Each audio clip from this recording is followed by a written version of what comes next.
Hello guys, कैसे हैं आप लोग। आशा अच्छे होंगे, आप लोगों की पढ़ाई अच्छी चल रही होगी। आप सब लोगों का एक बार फिर से आपके अपने ऑनलाइन प्लेटफॉर्म प्रयाग एकेडमी में बहुत बहुत स्वागत है। आज हम लोग उपस्थित हुए हैं CUET जो परीक्षा होने वाली है उससे संबंधित हिंदी के जो फुल लेंथ MCQ हैं उसको लेकर उपस्थित हुए हैं। तो इसमें लगभग 130 प्रश्नों के करीब होंगे। तो हम लोग शुरू करें इससे पहले आप लोगों से रिक्वेस्ट है कि चैनल को अभी तक सब्सक्राइब नहीं किए हैं तो ज़रूर सब्सक्राइब कर लीजिए, या नए हैं तो ज़रूर सब्सक्राइब कीजिए। जो हिंदी का जो पोर्शन है, जो हिंदी और जो इंग्लिश लैंग्वेज आनी है, तो ये उसी से संबंधित हिंदी लैंग्वेज से हिंदी भाषा वाला अलग से जो प्रश्न यानी कि प्रश्न आने हैं उससे संबंधित ये हमारा वीडियो होगा और इसमें MCQ के रूप में है और आप लोगों को काफ़ी ज़्यादा एक्सप्लेनेशन इसमें मिल जाएगा। तो चलिए शुरुआत करते हैं। हिंदी भाषा का जन्म हुआ, तो हिंदी भाषा का जन्म किससे हुआ? तो हिंदी भाषा का जन्म किससे हुआ? अपभ्रंश से हुआ है। अब यहाँ सिर्फ संस्कृत होता तो संस्कृत हो जाता, लेकिन यहाँ लौकिक संस्कृति और वैदिक संस्कृति दोनों दिया हुआ है।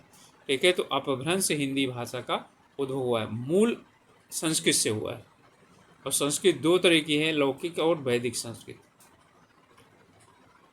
वैदिक संस्कृति उसे कहा जाता है जिसमें कि वेद और पुराणों की रचना हुई। लौकिक संस्कृति वो संस्कृत है जो सामान्य लोग बोलते थे और समझते थे और जो जिसमें रचना की गई, कहानी वगैरह जो रचनाएं की गई। निम्नलिखित में से कौन सी बोली अथवा भाषा हिंदी के अंतर्गत नहीं आती है? तो इसमें हिंदी के अंतर्गत कौन सी नहीं आती है? तो कौन सी नहीं आती? तेलुगु नहीं आती। ओके, तो हमारा उत्तर हो जाएगा घ, तेलुगु। हिंदी की विशिष्ट बोली ब्रज भाषा किस रूप में सबसे अधिक प्रसिद्ध है? ओके, तो ब्रज भाषा ना ये काव्य के रूप में सबसे अधिक प्रसिद्ध है और इसमें सूर सागर जैसा इसमें महाकाव्य लिखा गया है। भारतवर्ष में हिंदी को आप किस वर्ग में रखेंगे? तो हिंदी राजभाषा है, राष्ट्रभाषा है, विभाषा है या तकनीकी भाषा है। ठीक है, तो यहाँ पर तकनीकी भाषा तो है नहीं, राष्ट्रभाषा नहीं है, राजभाषा है। आर्टिकल यानी भारत के संविधान में अनुच्छेद 343 से लेकर के 351 तक में इसका वर्णन किया गया है। ढूंढाड़ी बोली है। अब ढूंढाड़ी जो बोली है वो पश्चिमी राजस्थानी, पूर्वी राजस्थानी, दक्षिण राजस्थानी या उत्तरी राजस्थानी का नाम है। तो यहाँ पर जो आपका उत्तर होगा वो पूर्वी राजस्थानी को ढूंढाड़ी कहा जाता है। ब्रजबुली नाम से किसे जाना जाता है? तो ब्रजबुली नाम से पुरानी बांग्ला भाषा को जाना जाता है। इनमें से कौन सी भाषा देवनागरी लिपि में लिखी जाती है? गुजराती, उड़िया, मराठी और सिंधी। तो इसमें जो आपकी सिंधी है, ठीक है, ये किस में लिखी जाती है? देवनागरी लिपि में लिखी जाती है। हिंदी किस भाषा परिवार की भाषा है? तो ये भारोपीय भाषा, ठीक है, भारोपीय परिवार की भाषा है। इनमें से कौन सी भाषा संस्कृत भाषा की अपभ्रंश है? खड़ी बोली, ब्रज, अवधी या पाली। तो पाली जो है वो संस्कृत भाषा की क्या है? अपभ्रंश है।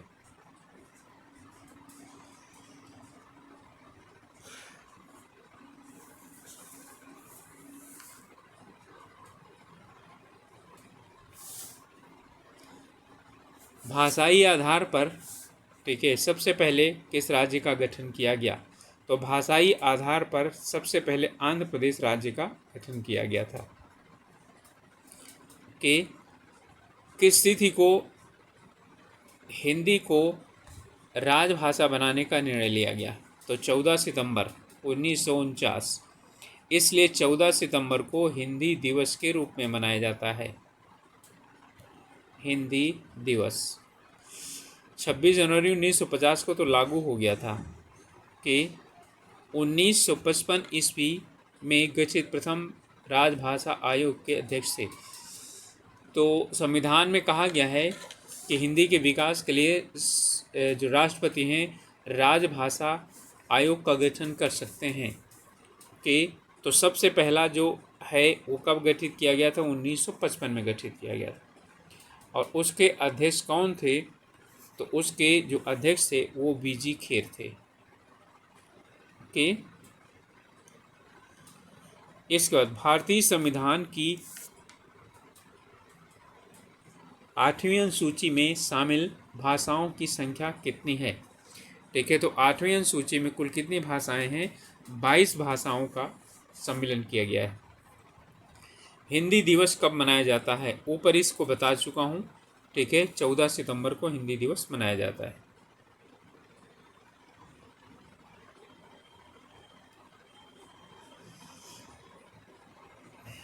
चलिए, अब जो है यहाँ पर आ गया हमारा स्वर और व्यंजन से।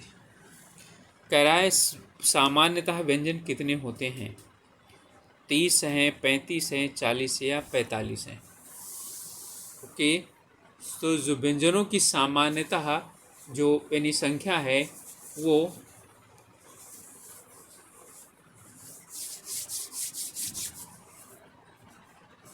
35 है। ओके, 35। 25 तो क्या है आपके? ठीक है, ये है स्पर्श व्यंजन। 4 जो है ओष्ठ व्यंजन। 4 जो आपके, ठीक है, या, रा, ला, वा, ये हैं। और जो 2 हैं वो आपके हैं, ठीक है, उच्छिप्त व्यंजन। तो 25 और 10 क्या हो गए? 35। ओके, तो इस वाले में तीनों 7 हैं और हा आता है। ठीक है, उस व्यंजन में। ठीक है, अंतस्थ व्यंजन में यारा लावा आता है 4। और ये 2 ढा है नीचे और ढा है नीचे, ये होते हैं। तो ये इतने आते हैं। ओके, स्पर्श व्यंजन को क्या कहा जाता है? तो स्पर्श व्यंजन को वर्गीय व्यंजन भी कहा जाता है, क्योंकि इन्हें 5 वर्गों में बांटा गया है। ठीक है, 5 वर्गों में बांटा गया है। 5 वर्ग कौन कौन से हैं? का वर्ग, ठीक है, चा वर्ग, टा वर्ग, ता वर्ग और पा वर्ग, ये 5। और 5 में से क्या होते हैं? 5 5 होते हैं, का, खा, गा, घा, रा। तो 5 और 5 गुणे 5, तो 5 5 25। इनकी संख्या कितनी है? 25 है। ओके, इनमें से कौन सा व्यंजन लुंठित व्यंजन है? लुंठित व्यंजन का मतलब होता है, ठीक है, कि जिसमें बोलने पर जो जिह्वा है वो ऊपर की तरफ क्या हो जाती है? उठ जाती है। ठीक है, तो उसे किस नाम से जाना जाता है? उसे लुंठित व्यंजन के नाम से जाना जाता है। ओके, तो इसमें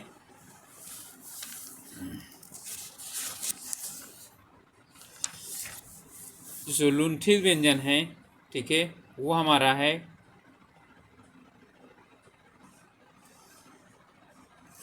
लुंठित व्यंजन आपका क्या है? रा है। ला जो है वो पार्श्विक व्यंजन है। अच्छा, यहाँ दिया हुआ है पार्श्विक व्यंजन, इसमें से कौन सा है? तो पार्श्विक व्यंजन आपका क्या है? वो ला है। पार्श्विक का मतलब है ये जैसे जीभ है, ओके, तो बोलते समय इधर से बगल से क्या होती है? हवा निकल जाती है, उसे पार्श्विक कहते हैं। धा उच्चारण के स्थान पर कौन सा है? तो चलिए, उच्चारण के स्थान पर मैं आप लोगों को पहले बता देता हूँ। का जो है ये कंठ है, यानी कंठ से क्या होता है? ये निकलते हैं। कि का जो है ये आपका कंठ है, का कंठ है, यानी कंठ से बोला जाता है। चा जो है ये तालु है, तालव्य है।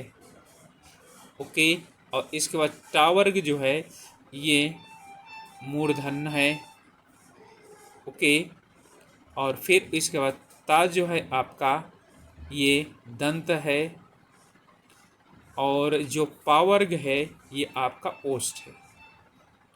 नहीं आता है तो नोट कर लीजिए, यही 5 प्रकार हैं।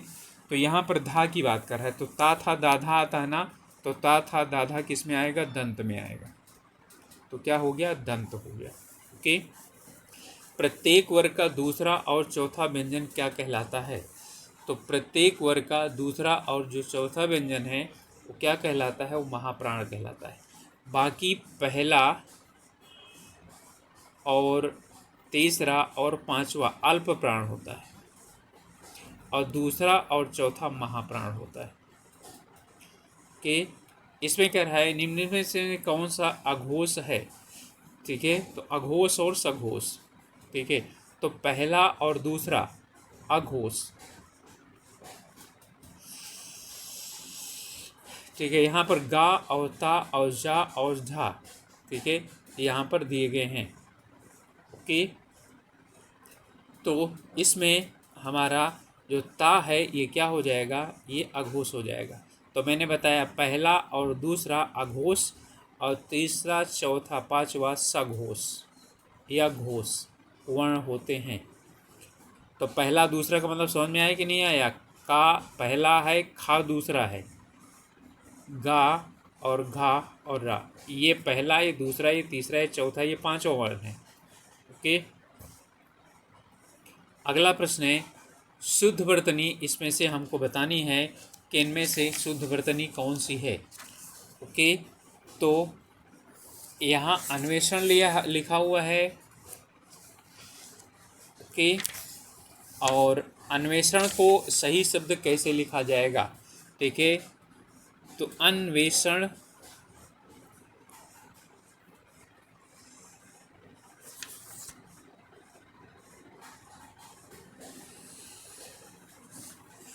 अगला अन्वेषण लिखा हुआ है, ठीक है, यहाँ पर अन्वेषण लिखा हुआ है और आगे भी क्या है, अन्वेषण लिखे हैं। तो आप जानते हो कि अन्वेषण ऐसे लिखा जाता है, तो हमारा उत्तर क्या हो जाएगा, का हो जाएगा। ओके, चलिए नेक्स्ट है, इसमें शुद्ध वर्तनी का बताना है। जाह्नवी, ठीक है, तो जाह्नवी, तो इसमें है ये वाला हमारा क्या हो जाएगा, सही हो जाएगा, ठीक है, आधा हा होगा ना पूरा होगा। जाह्नवी, जाह्नवी का मतलब होता है गंगा, ठीक है, तो जो जाह्नवी है, ठीक है, ये इसका जो शुद्ध यानी कि हमारा शब्द है वो क्या होता है, ठीक है, इसका अर्थ जो होता है वो गंगा होता है। ओके, चलिए नेक्स्ट है हमारा, इसमें शुद्ध वर्तनी का चयन करना है।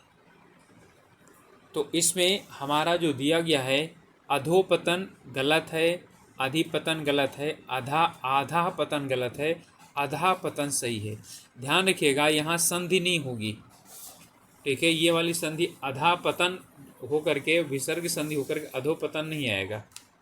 ओके, तो नेक्स्ट है हमारा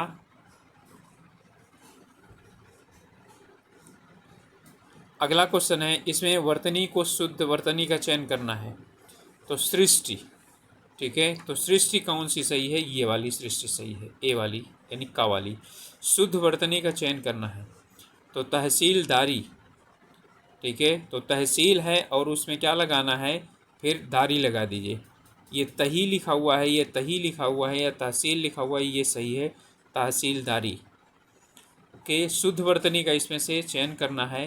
त्रिदोष, त्रिदोष, त्रिदोष, तो दोष कैसे लिखा जाता है, ऐसे लिखा जाता है ना, दोष, पहले दोष को सही कर लीजिए, फिर अपने आप से हो जाएगा, त्रि लगा दीजिए, ये हो जाएगा, तो आपका गा उत्तर हो जाएगा त्रिदोष। इनमें से शुद्ध वर्तनी का चयन करना है। परिणति, परिणति, परिणीत और परिणीति, ठीक है, तो यहाँ पर हमारा जो सही शब्द होगा वो होगा परिणति, ठीक है, का सही होगा। इनमें से हमें अगले वाले में भी सही शब्द यानी शुद्ध वर्तनी निकालना है। स्थाई, ठीक है, तो स्थाई आपका दो हो सकता है, एक खा हो सकता है, दूसरा गा हो सकता है, ठीक है। और जिन्होंने स्थाई शब्द को क्या किया है, पहले अच्छी तरीके से देखा है, ठीक है, वो उत्तर को बताइए, ठीक है। तो यहाँ पर उत्तर हो जाएगा आपका क्या, खा हो जाएगा स्थाई, या में ई की मात्रा लगाना है। ओके, यहाँ पर है अगला, दयानंद में संधि कौन सी है, तो यहाँ दया धन आनंद है। ओके, तो दया धन आनंद, तो यहाँ कौन सी संधि हो जाएगी, दीर्घ संधि हो जाएगी। पहले तो ये स्वर संधि है और फिर इसमें दीर्घ संधि हो जाएगी। तो ये हमारा है दया और धन आनंद। तो आ और आ मिलकर के आ बन गया, इसलिए कौन सी संधि हो जाएगी? दीर्घ संधि हो जाएगी। कपीस में प्रयुक्त संधि का नाम बताइए। यहाँ पर है भी है कपि धन, कपि और धन क्या हो जाएगा? ईस। ठीक है, तो ई और ई मिलकर के ई हो जाएगा, तो ये भी हो जाएगा आपकी दीर्घ संधि। सदैव, सदा धन एव। ठीक है, तो सदा धन एव एव। अब ये ए जो है ये अय में बदल गया, इसका मतलब वृद्धि हो गया। तो कौन सी संधि हो जाएगी? वृद्धि संधि। और वो भी किस में है? स्वर संधि में। स्वर संधि का वृद्धि संधि हो जाएगा। ठीक है, इसका नियम यह है कि आ के बाद यदि ए आता है तो अय हो जाता है, और आ के बाद यदि ओ आता है तो क्या हो जाता है? औ हो जाता है। ओके, इसमें स्वर संधि का उदाहरण कौन सा है? तो सम धन योग व्यंजन संधि, नमः धनकार नमस्कार विसर्ग संधि, मनः धन हर ठीक है विसर्ग संधि, और पो धन अवन अन तो क्या हो जाएगा? पवन यण संधि, सॉरी अयादि संधि। पो धन अन ठीक है पवन अयादि संधि, यही हमारी क्या है? स्वर संधि है। वृद्धि संधि का उदाहरण नहीं है। ठीक है, तो वृद्धि संधि का उदाहरण देखिए। वृद्धि संधि में मैंने क्या बताया है? साथ चाहिए, जहाँ पर ये हो या ये हो, ये वृद्धि संधि होती है। ठीक है, तो ये भी है, ये भी है, ये भी है, ये नहीं है। गुरु उपदेश, गुरुधन उपदेश। ठीक है, तो यहाँ पर जो गुरुधन उपदेश है, ठीक है, ये हमारा सिर्फ और सिर्फ क्या है? ये दीर्घ संधि है। गुरुधन उपदेश दीर्घ संधि का पद कौन सा है? देखिए, महाधन ऋषि, तो ये क्या चीज हो गया? गुण संधि हो गया। देवधन इंद्र, ये गुण संधि हो गई। सूर्यधन उदय, सूर्योदय, ये भी गुण संधि हो गई। दैत्य धन अरि, दैत्यारी, दैत्यों का अरि का मतलब है दुश्मन, तो दैत्यारी। ठीक है, यही दीर्घ संधि है। बाकी सब गुण संधियाँ हैं। पवित्र, ठीक है, देखिए याद रखिएगा, जहाँ पर आए आए आओ और आओ, ठीक है, ये उच्चारण आए ना, वहाँ पर अयादि संधि तुरंत कर दीजिए, बस और कुछ नहीं करना है। ठीक है, तो यहाँ पर पवित्र, ठीक है, पव आ रहा है ना, अव अव, तो क्या चीज़ हो जाएगी? अयादि संधि। ठीक है, तो यहाँ पर लेकिन बनेगा क्या? ये बनेगा पोधन इत्र। ठीक है, पवित्र। इसके बाद परोपकार, परधन उपकार, गुण संधि। ठीक है, आ और ओ मिलकर के ओ बनता है, ये गुण संधि होती है। इनमें से स्वर संधि का उदाहरण है कौन सा? अधाह गति, मैं बता रहा हूँ, आप लोग समझिएगा। अधा गति अधोगति हो जाएगा। उत धन चारण, उच्चारण व्यंजन संधि। दिक धन गज, व्यंजन संधि। और ये फिर अब आपके पास बची मनवंतर। ठीक है, इसका संधि विच्छेद में आपको बता देता हूँ। मनुधन अंतर, मनुधन अंतर, ऊ और आ मिल करके वा बन गया। ठीक है, तो यहाँ पर जो है आपकी ये यण संधि है। ओके, यण स्वर संधि है। और यण संधि का यानी कि सबसे सरल ये है, या और वा से पहले कोई यदि आधा आधा वर्ण आता है, ठीक है, तो वहाँ पर यण संधि क्या हो जाएगी? 99.99% हो जाएगी। तपोवन, तपह धनवन, ठीक है, इसमें कौन सी हो गई? विसर्ग संधि होगी। दिगंबर, ठीक है, तो ये क्या हो जाएगा? दिक और धन अंबर, तो ये हो जाएगा व्यंजन संधि। ओके, व्यंजन संधि। तो इसमें है पहला वाला जो होता है वो किस में बदल जाता है? अपने ही तीसरे वर्ण में बदल जाता है। इनमें से किसमें स्वर संधि है? ठीक है, तो स्वर संधि किसमें है? अतएव, रजनीश, तपोगुण और सदाचार। ठीक है, तो यहाँ पर है अतएव, रजनीश, तपोगुण और सदाचार। ठीक है, इसमें स्वर संधि की बात कर रहा है। अत धन एव, ओके, अत धन ये एव यानी कि ये आता धन एव है।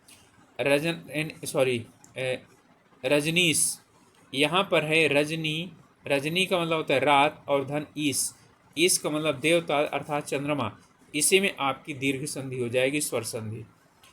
तो स्वर संधि इसमें हो गई। तपाह धन गुण, तपोगुण, और यहाँ पर हो जाएगा सदा धन, सॉरी सतधन आचार, सतधन आचार बराबर हो जाएगा सदाचार। ठीक है, तो ये व्यंजन संधि है, ऐसे चूक हो जाती है। यद्यपि में यदि धन अपि, यदि धन अपि, ओके, ई और आ मिल गया। ठीक है, तो यहाँ पर आपका क्या चीज़ हो गया, यद्यपि, और ये हो जाएगा यण संधि।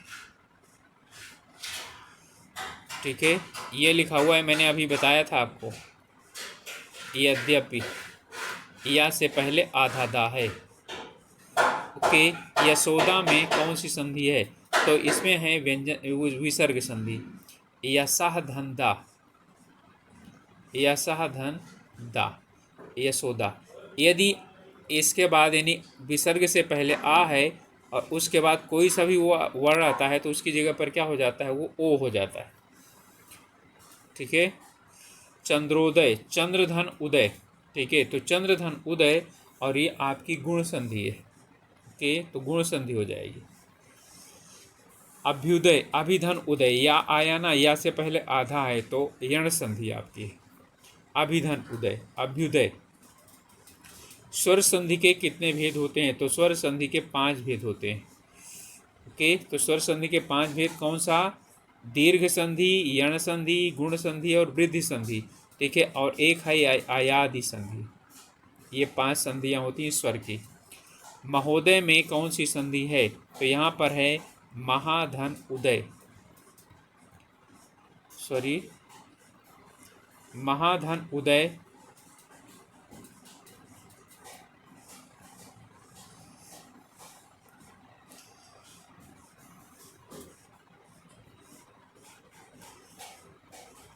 तो महाधन उदय,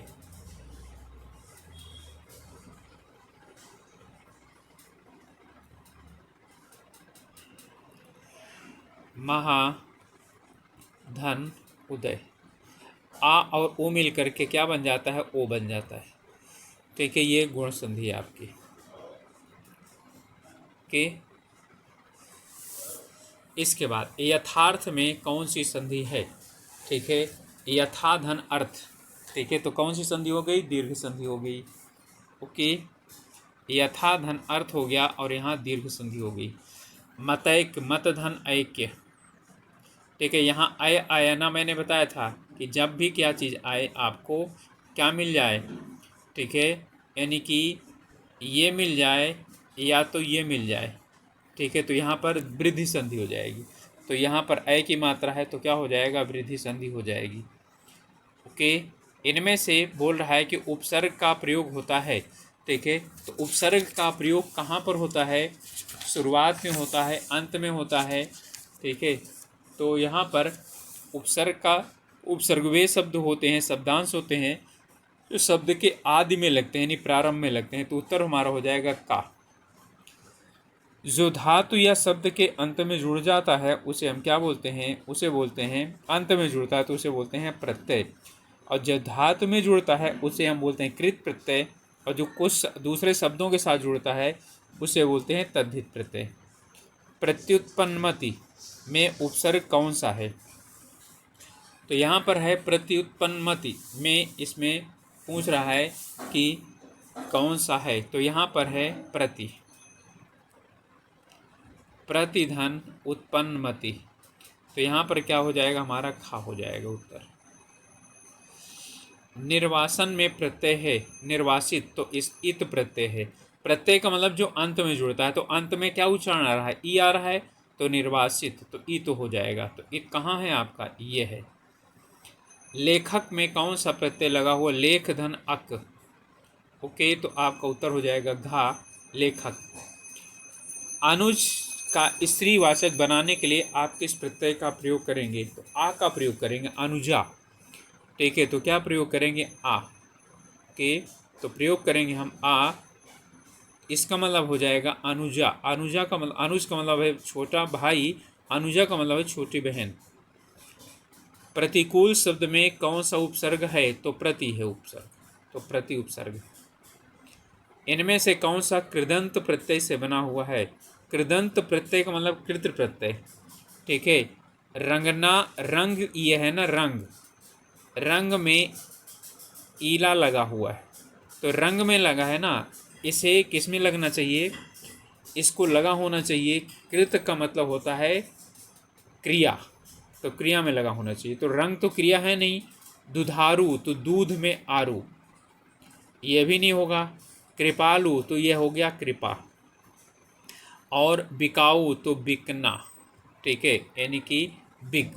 अब इनमें से क्रिया आप लोग यदि निकाल सकते हैं, ठीक है, तो आसानी के साथ आप बता सकते हैं कि इसमें कौन सा होगा, और यदि नहीं तो फिर नहीं बता सकते हैं, ठीक है, फिर उसका तो इलाज नहीं है।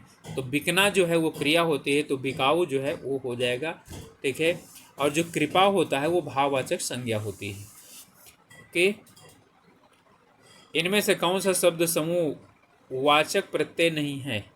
ठीक है, लोग, गण और वर्ग और प्रेस, प्रेस, ठीक है। तो यहाँ पर जो आपका दिया हुआ है, ठीक है, इनमें से कौन सा शब्द समूह वाचक प्रत्यय नहीं है? अर्थात जो है ना, यानी कि जिसके साथ हम क्या करते हैं, प्रत्यय, ठीक है, लगाते हैं, उन्हें वाचक प्रत्यय के अंतर्गत लेकर के आते हैं। तो यहाँ पर क्या है, प्रेस। प्रेस जो है ना, जैसे छात्र लोग, मुनिगण, छात्र वर्ग, तो ये सब क्या हो रहे हैं, पीछे लग रहे हैं, लेकिन प्रेस कहीं पर भी पीछे किसी के नहीं लगता है, इसलिए प्रत्यय नहीं होगा। इनमें से किस शब्द में प्रत्यय का प्रयोग हुआ है? विकल, ठीक है, पुलक, अलख, ठीक है, और धनिक, ठीक है। तो इनमें से किस शब्द में जो है ना कह रहा है, इसमें जो है वो हुआ है, तो धन, धन में इक लगाया है, तो क्या हो जाएगा, धनिक, ओके। चलिए नेक्स्ट है हमारा, इनमें से, अब समास से संबंधित कुछ प्रश्न हैं, ठीक है। इनमें से कौन सा अव्ययी भाव समास है? अव्ययी भाव समास का एक सिर्फ और सिर्फ क्या चीज़ है, आप इसे समझ लीजिए कि कैसे वो करेंगे। तो जहाँ पर संपूर्णता का बोध होता है, ठीक है, संपूर्णता का बोध हो, वहाँ पर क्या होता है, अव्ययी भाव समास होता है। लेकिन उसके बाद यथा,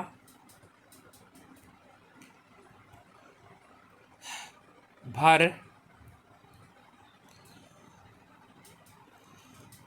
प्रति, ये शब्द आते हैं, वहाँ पर अव्ययी भाव समास होता है। तो इनमें है कुछ, गृहागत, गृह को आया हुआ तत्पुरुष समास, ठीक है। आचरण कुशल, आचरण में, आचार में कुशल, तत्पुरुष समास, ठीक है। कुमारी, ठीक है, और जिसका विवाह नहीं हुआ हो, ठीक है, तो ये क्या चीज़ है, कुमारी।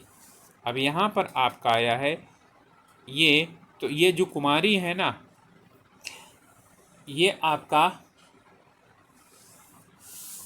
विशेषता बता रहा है, और जहाँ पर जो विशेषता बताते हैं उसे हम कर्मधारय बोलते हैं। अब यहाँ पर आपके पास एक है कर, प्रतिदिन, तो रोज, यही आपका हो जाएगा अव्ययी भाव समास। अभी मैंने बताया ना, फिर से याद रखिए, यथा, प्रति,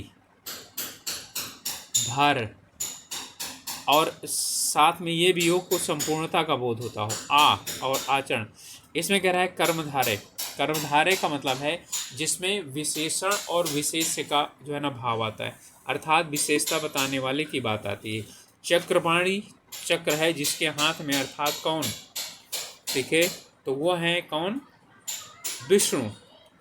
चतुर्युगम, चार युग, ठीक है, तो कौन हुआ, ये द्विगु समास हो गया, ठीक है। माता, पिता, माता और पिता, द्वंद्व समास हो गया।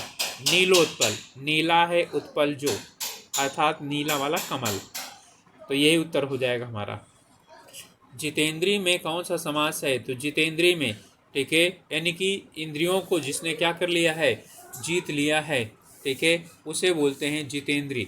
तो जितेंद्रिय में कौन सा है हमारा, तो इसमें हो जाएगा, ठीक है, जिसने, अब यहाँ पर द्वंद्व और द्विगु और तत्पुरुष और द्वंद्व, द्विगु, ठीक है, देखिए ना तो द्वंद्व है ना द्विग है और तत्पुरुष भी नहीं है। ठीक है, जिसने यानी वो उसको जीत लिया है तो जितेंद्रिय हम बोलते हैं। ठीक है, कौन? महावीर स्वामी कहलाते हैं। तो बहुब्रीहि हो जाएगा इसका। देवासुर, देव और असुर, तो देव और असुर कौन सा हो गया? द्वंद्व समास हो गया। देशांतर, ठीक है, देश और अंतर, ठीक है, यानी देशों का अंतर। तो देशांतर में जो हमारा समास है, ठीक है, वो क्या हो जाएगा? ये देशों का अंतर अर्थात तत्पुरुष समास। ठीक है, दीनानाथ, दीनों के नाथ। ठीक है, तो दीनों के नाथ अब यहाँ पर कर्मधारय भी हो सकता है, द्वंद्व और क्या चीज़ है? दुग होगा नहीं। ठीक है, और बहुब्रीहि भी हो सकता है। ओके, तो यहाँ पर जो दीनों के नाथ हैं, ठीक है, इसमें कौन सा हो जाएगा? इसमें हो जाएगा कर्मधारय। लेकिन दीनानाथ जो है ना, कुछ लोग इसे विष्णु का पर्यायवाची मान लेते हैं, तो वो बहुब्रीहि बताएंगे, लेकिन इसमें कर्मधारय होगा। क्योंकि दीनानाथ को हम यानी कि जो हमारे वो हैं क्या बोलते हैं, राजा हैं, उन्हें भी हम दीनानाथ भी कई बार बोल देते हैं। राम को भी दीनानाथ बोल दिया जाता है और कृष्ण को भी दीनानाथ बोल दिया जाता है। ठीक है, हालांकि ये सब विष्णु के क्या हैं? वो हैं अवतार हैं, लेकिन फिर भी सिर्फ एक अर्थ निकलेगा तभी बहुब्रीहि होगा। ओके, चलिए इसके बाद हमारा है, इसमें है मुख दर्शन। ठीक है, में कौन सा समास है?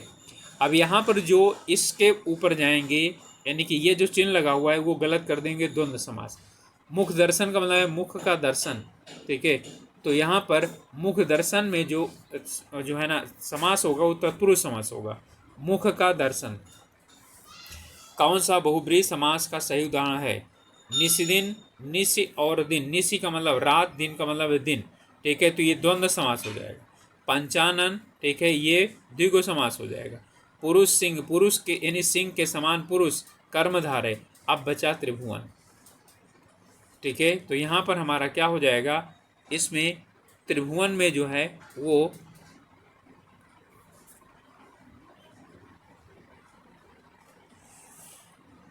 सॉरी, त्रिभुवन का मतलब है ये द्विगु होगा।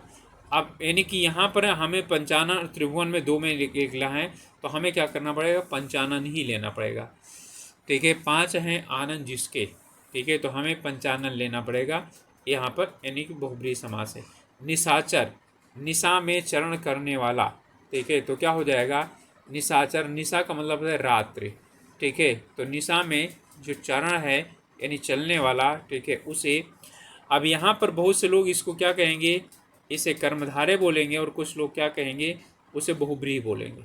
ठीक है, तो निशाचर आपका क्या हो जाएगा? कर्मधारय हो जाएगा। चौराहा, 4 रास्ते, तो द्विगु समास हो जाएगा।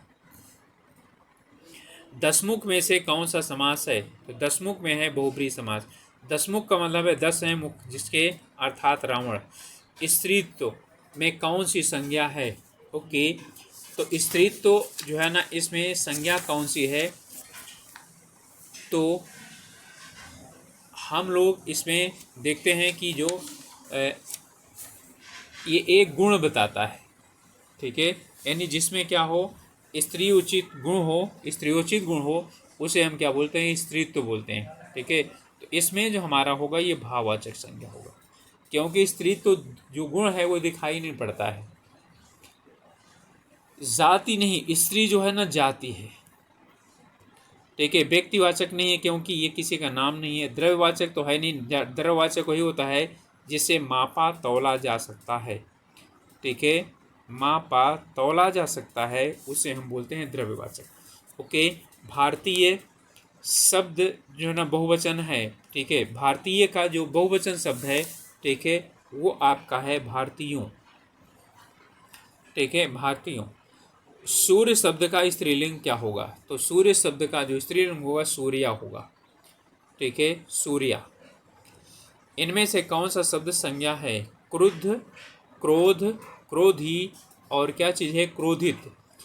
तो संज्ञा के लिए मैं आप लोगों को जो है ना, यानी कि एक चीज़ ट्रिक बता रहा हूँ, इनके आगे संज्ञा लगाते चले जाइए। जिसके आगे संज्ञा लग गई वो संज्ञा नहीं होगा, जिसके आगे नहीं लगी वो संज्ञा हो जाएगा। चलिए लगाइए, तो क्रुद्ध व्यक्ति लग जाएगा ना। ओके, अब यहाँ पर जो है ना क्रोध, क्रोध के आगे नहीं लगेगा, क्रोधी व्यक्ति लगा दीजिए, क्रोधित व्यक्ति लगा दीजिए। इन तीनों में जो है क्या हो गया, व्यक्ति लग गया, लेकिन क्रोध में नहीं लगा, तो क्रोध आपकी भाववाचक संज्ञा है। समझ में आया कि नहीं आया? कोई सा भी यानी आप उठाइए और इसके आगे क्या लगाइए, इनके आगे संज्ञा लगाते चले जाइए। संज्ञा लग गई तो विशेषण होगा, और संज्ञा नहीं लगी तो संज्ञा होगा। कुल मिलाकर के अर्थ ये मैं बताना चाह रहा था। तो क्रोध यहाँ पर संज्ञा होगा। आंसू का बहुवचन क्या होगा? देखिए, आंसू का बहुवचन आंसू ही होता है। ठीक है, वैसे आंसुएं, आंसुओं इनमें से लिखा हुआ है। ठीक है, तो जो है ना यहाँ पर यदि हम आंसू की बात करें तो इसका जो बहुवचन होगा, ठीक है, वो आंसुओं हो सकता है। ठीक है, इसमें आंसुओं हो सकता है। इनमें से यानी कि लिंग निर्धारण किसके आधार पर होता है? ठीक है, तो लिंग का जो निर्धारण होता है, ठीक है, वो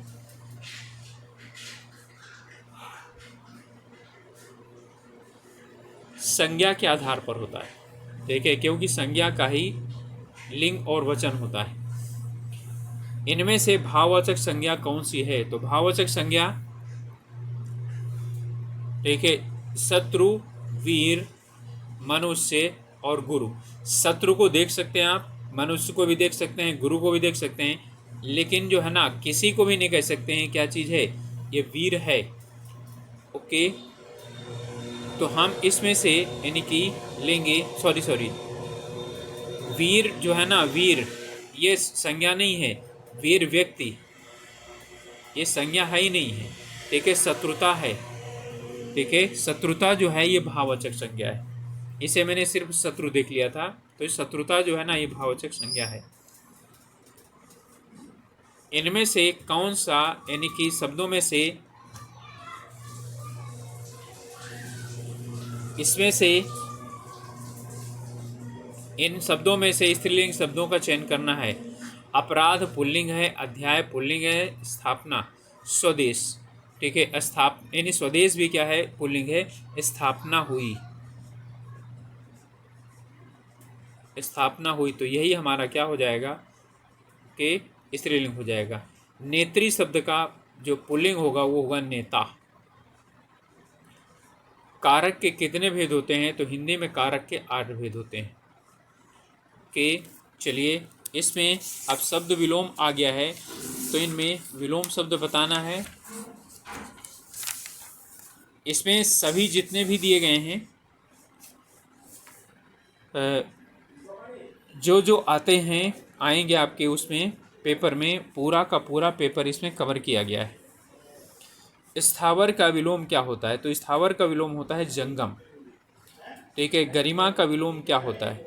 ठीक है, तो गरिमा का मतलब है ऊंचा, तो गरिमा का मतलब यानी विलोम होगा लघिमा, यानी कि कम।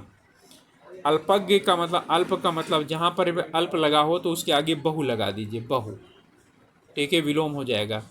तो अल्पज्ञ जो है ना, तो ये हो गया, यानी कि अल्पज्ञ का मतलब है बहुत कम जानने वाला, और सर्वज्ञ का मतलब सब कुछ जानने वाला। तो बहुज्ञ भी हो सकता है, सर्वज्ञ भी हो सकता है। सम्मुख का विलोम शब्द क्या होगा? सम्मुख, सम्मुख का मतलब होता है सामने। ओके, तो सम्मुख का मतलब सामने होता है, तो विमुख जो होगा वो क्या हो जाएगा, इसका विलोम शब्द हो जाएगा। उर्वर, उर्वर का मतलब होता है कि जो क्या रहे, जहाँ पर पैदावार काफ़ी ज़्यादा होती है उसे उर्वर बोलते हैं। ऊसर वो होता है जहाँ पर क्या होता है, जिसमें वर्षा नहीं होती। ठीक है, चलिए। उन्मुख का होता है अभिमुख। ठीक है, और अभिमुख का होता है अधोमुख भी होता है। ठीक है, इसे अधोमुख भी होता है। ठीक है, और इसके बाद मैं विलोम ही बता रहा हूँ। उत्कृष्ट का होता है अपकृष्ट। ठीक है, अतिवृष्ट का होता है अनावृष्ट। उत्तमर्ण का मतलब होता है अधमर्ण। ठीक है, उत्तमर्ण का मतलब होता है अधमर्ण। ये विलोम शब्द इनके सभी और साथ में बता दिए जा रहे हैं। भूषण का विलोम शब्द क्या होता है? तो भूषण का विलोम शब्द होता है दूषण। ठीक है, यहाँ भूषण नाम नहीं है। ठीक है, भूषण का मतलब है सजना, यानी कि अलंकृत होना। ओके, चलिए आगे है हेय। हेय का मतलब होता है ठीक है, इसका विलोम बताना है। हेय दृष्टि से देखना अर्थात अच्छी दृष्टि से ना देखना। ठीक है, तो हेय का मतलब होता है ग्राह्य। ठीक है, तो यहाँ पर क्या होगा, आपका जो उत्तर होगा ग्राह्य होगा। ओके, तो हेय का जो होगा वो ग्राह्य होगा। क्लियर। इस बाद होगा कलुष। कलुष का मतलब होता है कि छल कपट रखना। ठीक है, तो कलुष का जो है ना हो जाएगा निष्कलुष। और ठीक है, निष्पाप दिया हुआ है ना। ठीक है, तो पाप का मतलब होता है, ठीक है, यानी पाप शून्य का होता है निष्पाप। और ये करुण का होता है निष्करुण। चिरंतन, चिरंतन मतलब जो हमेशा रहने वाला हो। ठीक है, तो चिरंतन का जो होता है वो नश्वर होता है। लौकिक का होता है अलौकिक, इसका लौकिक का होता है अलौकिक। ओके, प्राकृतिक का होता है नैसर्गिक, सॉरी कृत्रिम का होता है नैसर्गिक। कृत्रिम, कृत्रिम, कृत्रिम का मतलब इंसान द्वारा बनाया गया। नैसर्गिक या जो है प्राकृतिक, वो क्या होता है, वो प्रकृति द्वारा बनाया गया होता है। मंद का विलोम होता है मंद। मंद का मतलब होता है धीमा होना। ठीक है, तो मंद का जो विलोम होगा, ठीक है, वो आपका हो जाएगा द्रुत, तेज। ठीक है, सुस्त का होगा त्वरित।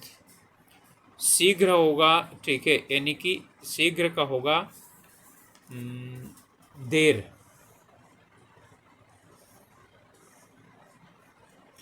इस बात है सृष्टि का विलोम होगा। सृष्टि का मतलब होता है निर्माण। ठीक है, और सृष्टि का होता है प्रलय। ओके, मरण का होता है जीवन। वृष्टि का होता है अवृष्टि। मूक का होता है वाचाल। मूक का मतलब होता है जो बोल ना सके। ठीक है, हास का होता है परिहास। ठीक है, गौण का होता है प्रमुख। साप का होता है, ठीक है, आशीर्वाद या आशीष। ठीक है, अब आया हमारा अनेक शब्दों के लिए एक शब्द। ठीक है, तो अनेक शब्दों के लिए एक शब्द दिए गए हैं। इनमें से हमको यानी कि बताना है कि इनका कौन सा होगा। ठीक है, तो युयुत्स का मतलब क्या होता है, दूसरों को हंसाने वाला, गलत है। युद्ध की इच्छा रखने वाला, लड़ाई में शहीद हो जाने वाला, ये भी गलत है। सदा अमर रहने वाला, ये भी गलत है। तो आपका हो गया युद्ध की इच्छा रखने वाला। ठीक है, तो युद्ध की इच्छा रखने वाले को क्या बोला जाता है, युयुत्सु। प्रत्युत्पन्न मति, प्रत्युत्पन्न मति जो है ना, इसका मतलब है प्रति उत्पन्न और मति। मति का मतलब बुद्धि और उत्पन्न का मतलब है उत्पन्न होना। ठीक है, तो जो तुरंत उत्तर दे सके उसे बोलते हैं कि जो तत्काल उत्तर दे सके, ठीक है, उसे बोलते हैं प्रत्युत्पन्न मति। ओके, चलिए अंकेक्षक। ठीक है, तो अंकेक्षक जो होता है, ठीक है, ये इसका होगा आपका। अंकेक्षक का मतलब है जो अंकों को क्या कर रहा हो, छेक रहा हो। तो आय व्यय के आंकड़ों की जांच करने वाला, ठीक है, उसे बोलते हैं अंकेक्षक।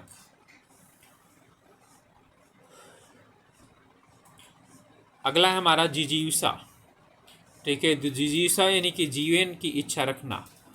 ठीक है, जिजीविषा जीवन की इच्छा रखने वाला। तो यहाँ पर कौन है, जीवन की इच्छा से, मुक्ति से इच्छा, ये है जीवन की इच्छा, जिजीविषा। पार्थिव, पार्थिव का मतलब पृथ्वी से संबंधित, जिसका संबंध मनुष्य से हो, जिसका संबंध पृथ्वी से हो। ठीक है, तो जिसका संबंध पृथ्वी से हो उसे हम क्या बोलते हैं, पार्थिव।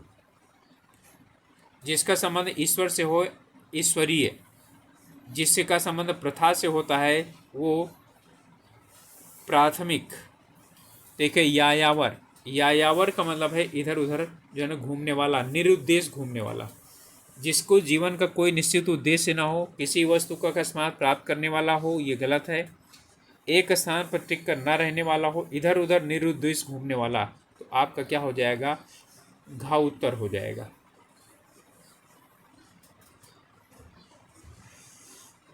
ठीक है, चलिए घा नहीं, इसका आप एक और कर लीजिए, गा वाला। एक स्थान पर टिक कर न रहने वाला उसे बोलते हैं यायावर।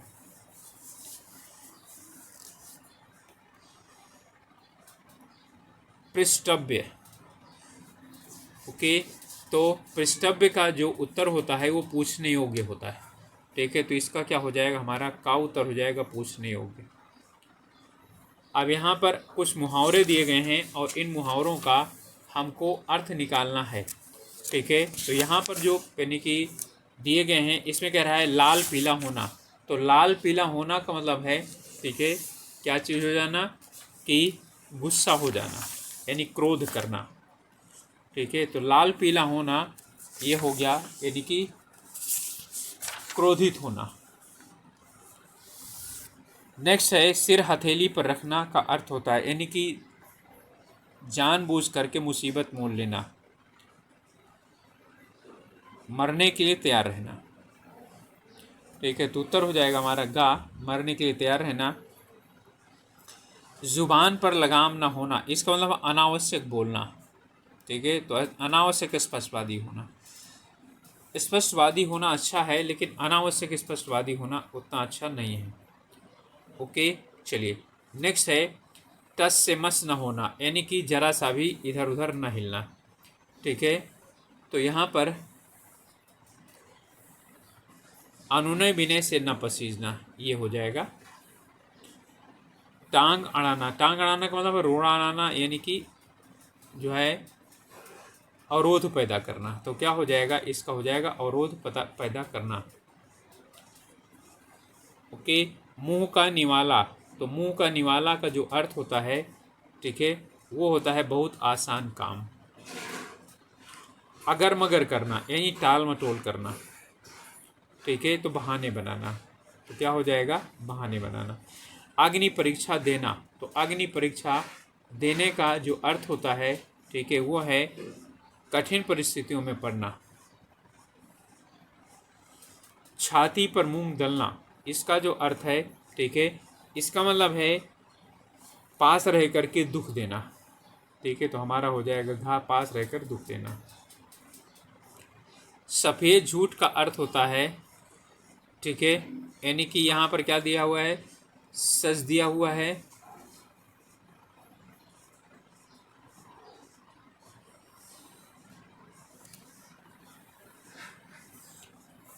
सच होना, पूर्णतः सत्य होना, अभिमान प्रकट करना, शिष्ट, तो पूर्णतः असत्य होना। ठीक है, ये है सफ़ेद झूठ। ओके, पत्थर की लकीर होने का मतलब जो है ना अमिट होना, इसका मतलब हो गया अमिट होना। अंगुली पर नचाना, अंगुली पर नचाना का मतलब है अपने इच्छा अनुसार चलाना, अपनी इच्छा अनुसार चलाना। सॉरी, अंगुली पर नाचना है। ओके, ध्यान रखिएगा, नाचना और अंगुली पर नचाना ये अलग अलग है। जरा सा भी ध्यान चूकेगा तो गलत हो जाएगा। तो नचाने का क्या होगा, यानी कि अपनी इच्छा अनुसार चलाना, और नाचना का अर्थ है किसी की इच्छा के अनुसार चलना। देखिए कितना अंतर हो गया, एक ही जगह में नाचना और नचाना में अंतर आने पर इतना अंतर हो गया। हाथ का मैल, तुच्छ वस्तु। ठीक है, तो जो है ना यानी कि तुच्छ वस्तु जिसकी कोई मोल ना हो। आंखें चुराना का मतलब है कतराना। ठीक है, कतराना का मतलब है सामना ना करना। माथा ठनकना मतलब शंका हो जाना, आशंका हो जाना, तो कहीं ऐसा है लिखा हुआ तो शक हो जाना। ओके, हाथ को हाथ न सूझना। ठीक है, इसका मतलब है घना अंधेरा होना, तो यहाँ पर हो जाएगा गा, घना अंधेरा होना। थाली का बैगन का अभिप्राय क्या है, तो थाली का बैगन होने का मतलब है इधर उधर क्या हो जाना। ठीक है, यानी कि कोई निश्चित जो है उसका परिणाम ना होना। ठीक है, तो यहाँ पर जो लिखा हुआ है सिद्धांतहीन व्यक्ति। ओके, चलिए अगला है डींग हाँकना का अर्थ क्या होता है, तो डींग हाँकना का मतलब है अपनी बड़ाई करना, तो सेखी बघारना। ओके, चलिए नेक्स्ट है, अब आगे आ गए हैं रस, छंद और अलंकार। ओके, तो यहाँ पर कह रहा है शांत रस का स्थायी भाव क्या है, तो समझ लीजिएगा आप लोग। रस कितने होते हैं, तो रस होते हैं 9 मूल रूप से, और कुल होते हैं 11। ठीक है, तो शांत रस का जो स्थायी भाव होता है, ठीक है, वो होता है निर्वेद। तो आप लोग रस और रस के स्थायी भाव क्या कर लीजिए, आसानी के साथ समझ लीजिए कि तो 9 रस हैं। श्रृंगार का स्थायी भाव, चलिए क्वेश्चन से आ जाता है, शांत का क्या हो गया, निर्वेद। श्रृंगार का होता है रति। ठीक है, किसी भी चीज़ के प्रति लगाव होना। ओके, तो विस्मय स्थायी भाव किस रस का है? ठीक है, तो विस्मय जो है वो अद्भुत रस का है। ठीक है, अद्भुत रस का स्थायी भाव क्या होता है, विस्मय होता है। और यानी आपके 4 रस तो क्या हो गए, यहीं पर स्थायी भाव पता चल गए। सर्वश्रेष्ठ रस किसे माना जाता है? तो श्रृंगार रस को रसराज कहा जाता है, सर्वश्रेष्ठ माना जाता है। बिहारी, ठीक है, मुख्यतः किस रस के कवि हैं? तो श्रृंगार रस के कवि हैं। जितने भी जो है वो रीतिकाल वाले हैं सभी श्रृंगार रस वाले हैं। ओके, तो इसके बाद होता है, चलिए यहाँ पर लिखा हुआ है, इनमें से है शांत रस। शांत का क्या होता है, निर्वेद होता है। ठीक है, श्रृंगार का क्या होता है, रति होता है। ठीक है, जो करुण रस है हमारा, इसका होता है शोक स्थायी भाव। नोट कीजिए, हास्य का होता है हास। ठीक है, वीर का होता है, जो वीर रस है इसका होता है उत्साह। कि जो करुण रस है, ठीक है, करुण का तो हो गया शोक। भक्ति रस है, ठीक है, तो भक्ति रस है इसका भी क्या होता है, रति। ओके, तो इनके अलावा, ठीक है, अब हमारा बचा भयानक रस। भयानक, तो भयानक का जो अस्थायी भाव होता है वो भय होता है। ओके, फिर है रौद्र रस। रौद्र, तो रौद्र का होता है क्रोध। ओके, इसके बाद हमारा है, ये तो 9 रस पूरे हो गए, 11 भी हो गया, 10 भी हो गया, और 11वां हमारा है, ठीक है, वात्सल्य। वात्सल्य रस, ठीक है, तो इसके होता है वात्सल्य रति। ओके, तो ये सब क्या हैं, ये रत यानी कि इसके आपके स्थायी भाव हैं। चलिए अब आगे बढ़ते हैं। मेरे तो गिरधर गोपाल दूसरों न को, जाके सिर मोर मुकुट मेरो पति सोई। ठीक है, तो ये जो वो हैं, क्या बोलते हैं, मीराबाई, ठीक है, ये उनका है। और इसमें पूछ रहा है इसमें कौन सा रस है। ठीक है, तो इसमें जो रस है वो श्रृंगार रस है।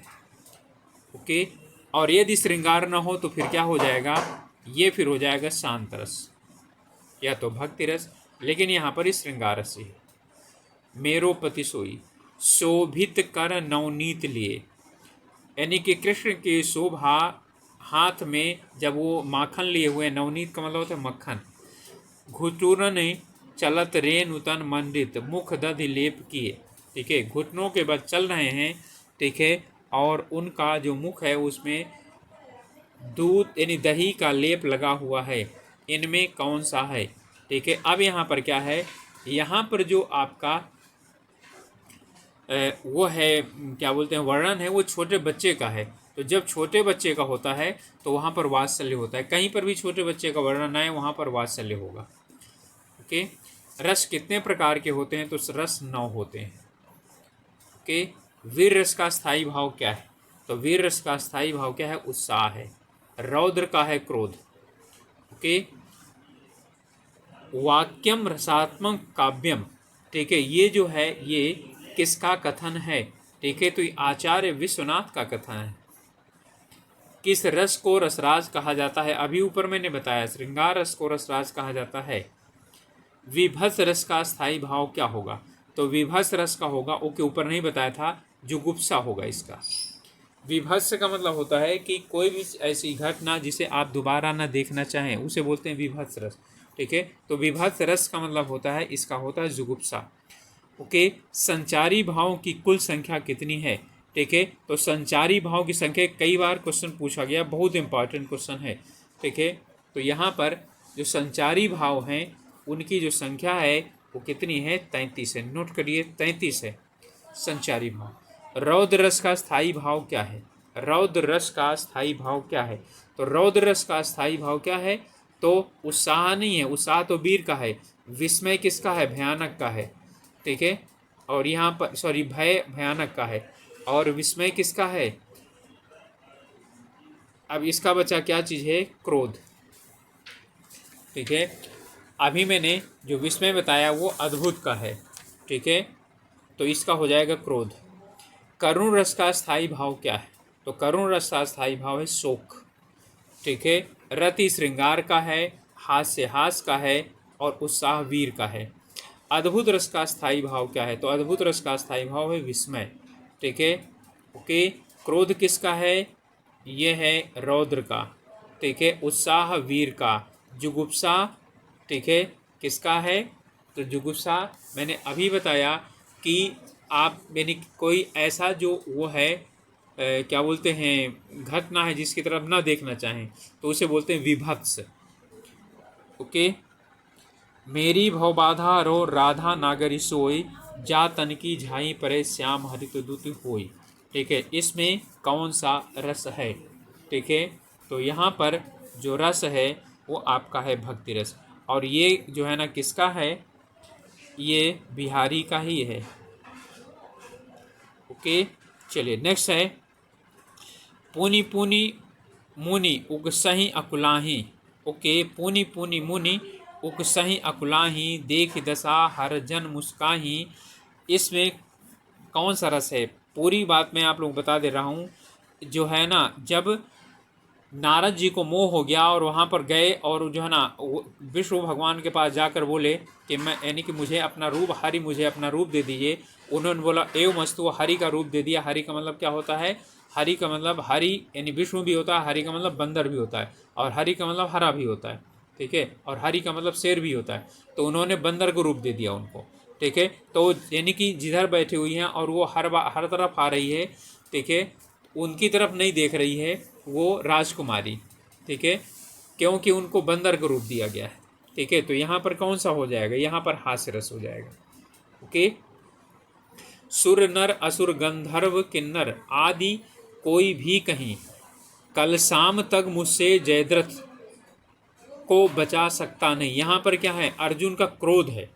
ठीक है, तो यहाँ पर अब अर्जुन का कौन सा है? अब बताइए, दो ही हैं, या तो वीर और या तो क्या चीज़ है? रौद्र रस।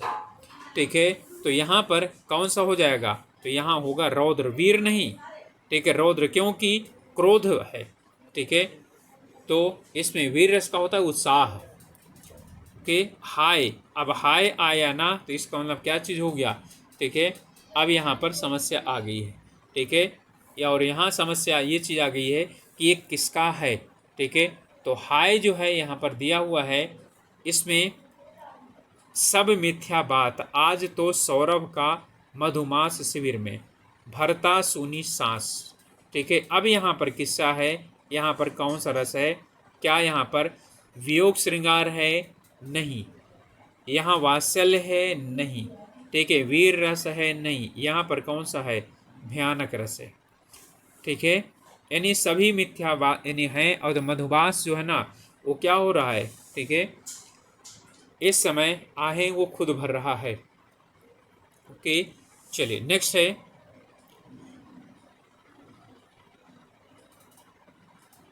हिंदी साहित्य के किस भाव को व्यभिचारी भाव भी कहा जाता है?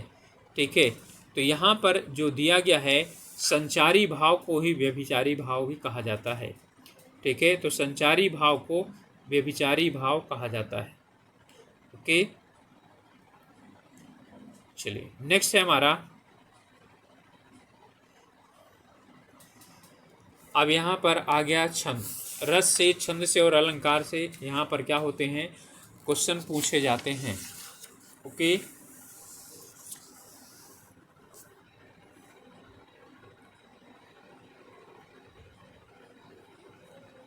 यहाँ पर बोल रहा है कि कोई भी छंद विभक्त होता है यति में चरणों में। ठीक है, ए और बी दोनों में। ठीक है, और इनमें से कोई नहीं। ओके, तो यहाँ पर जो यानी कोई भी जो छंद होता है ठीक है, वो विभक्त किस में होता है, यानी किस में क्या किया जाता है, बटा हुआ होता है। ठीक है, तो कोई भी छंद जो है यति में नहीं बटा होता है। ठीक है, वो किस में बटा होता है, वो बटा होता है चरणों में।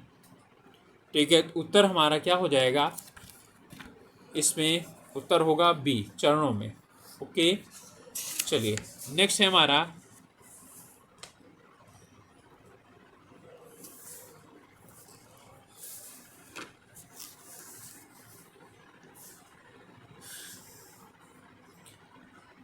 इन पंक्तियों में कौन सा छंद है।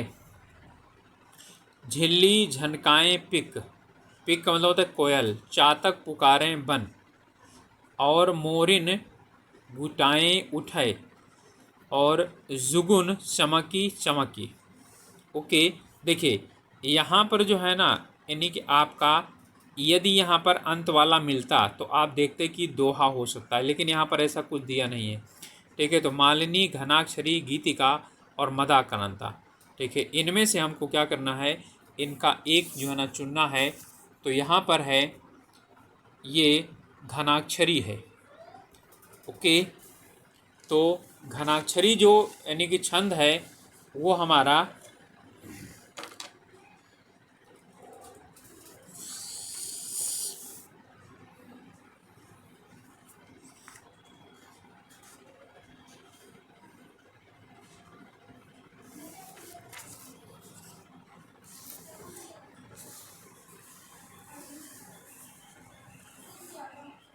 इसमें घनाक्षरी छंद है। ठीक है, इसके बाद है इनमें से सममात्रिक छंद कौन सा है। ओके, तो सममात्रिक छंद का मतलब है यानी कि जहाँ पर जोड़ भी क्या हो, समान हो। ठीक है, और यानी सम भी हो, वो उसे बोलते हैं सममात्रिक छंद। ओके, और जहाँ पर आधा आधा हो तो उसे बोलते हैं विषम मात्रिक छंद। यहाँ सोहा, दोहा, चौपाई या सभी।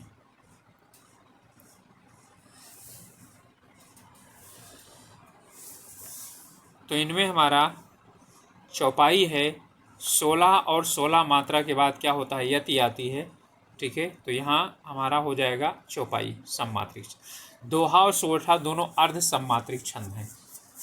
ठीक है, क्योंकि इसमें 11, 13 पर, 11 और 13 पर क्या होती है, और 13 और 11 पर, 13 और 11 पर यति होती है। ओके, अच्छा। मूक होई वाचाल, पंगु चढ़े गिरवर गहन, जासु कृपा सुदयाल, द्रवऊ सकल कलिमल हरन। ठीक है, यहाँ पर जो है ना, यानी कि लास्ट में मिल रहा है ना, तो इसमें दोहा होने की संभावना इसकी क्या है, पूरी की पूरी है। ओके, लेकिन इसे हम क्या कर लेते हैं, ठीक है, इसे हम पहले देख लेते हैं कि जो है ना जो दिया गया है वो कितना है। ठीक है, पहले वाला देख लीजिए, हो गया मूक होई वाचाल, मूक होई वा चाल, एक सेकेंड, मूक होई वा चाल एक। ठीक है, तो 1 2 3 4 5। ठीक है, तो 5 दूनी 10 और 1 11। ठीक है, तो 11 और 13, 11 13 मात्राएं हैं, तो इसमें कौन हो जाएगा, ठीक है, सोठा हो जाएगा। और यदि 13 और 11 13 11 होती तो क्या हो जाता, वो दोहा हो जाता। ओके, चलिए। 3 बरस एक कुत्ता जीवे, 113 तक अव होना चाहिए यहाँ पर, अव 13 तक जिये सियार, बरस 18 छत्री जीवे, आगे जीवन को धिक्कार। ठीक है, और ये क्या चीज़ है, ये से कुछ नहीं करना है, कहीं पर भी हो आला छंद क्या करिए, ठीक है, खोजिए इसमें। तो इसमें आला छंद है कि जो आल्हा उदल की जो कहानी है वो इसी के अंतर्गत आता है। इसमें कह रहा है छंद शब्द का मुख्य अर्थ होता है बंधन। ठीक है, अब यहाँ पर कह रहा है आदि नियमों पर आधारित काव्य रचना को छंद कहा जाता है। अब यहाँ पर क्रम दिखाना है हमको। ठीक है, तो यहाँ पर जो क्रम दिखाना है, गति, तुक, मात्रा और विराम आदि के नियमों पर आधारित काव्य रचना को ही क्या कहा जाता है। ठीक है, तो यहाँ पर छात्र नहीं, ठीक है, और विश्राम भी नहीं, ठीक है, और गीत भी नहीं। ठीक है। तो ऊपर गति, तुक, मात्रा और विराम से युक्त रचना को, काव्य रचना को छंद कहा जाता है। इनमें से कौन सा छंद का प्रकार नहीं है? चौपाई भी है, सोरठा भी है, दृष्टांत नहीं है। दृष्टांत अलंकार होता है। चौपाई छंद के प्रत्येक चरण में कितनी मात्राएं होती हैं? तो 16-16 होती हैं, ये होती हैं। ओके। साधु भक्तों में सुयोगी संयमी बढ़ने लगे, इसमें छंद कौन सा है? ओके। तो यहाँ पर हमको इसमें ये हमारा होगा गीतिका। दोहा में कितने कितने क्या होते हैं? दोहा में अभी ऊपर मैंने बताया 13, 11 और 13, 11, 11, 13, 11, 13 किस में होता है? सोरठा में। ओके। रोला के प्रत्येक चरण में कितनी मात्राएं होती हैं? ओके। तो जो रोला होता है, ठीक है, उसके प्रत्येक चरण में 24-24 मात्राएं होती हैं। इनमें से कौन सा छंद है? नवल सुंदर श्याम शरीर की सजल नीरद सी कल कांति थी। ओके। तो इसमें जो है ना, इसमें द्रुत विलंबित है ये, ठीक है। तो इसमें द्रुत विलंबित जो है इसमें छंद है इसके अंतर्गत।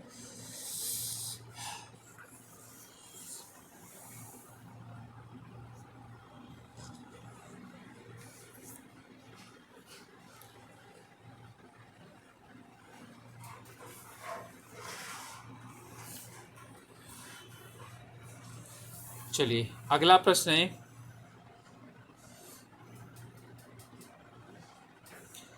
इसमें अब अलंकार आ गया है, हम लोगों को अलंकार देखना है।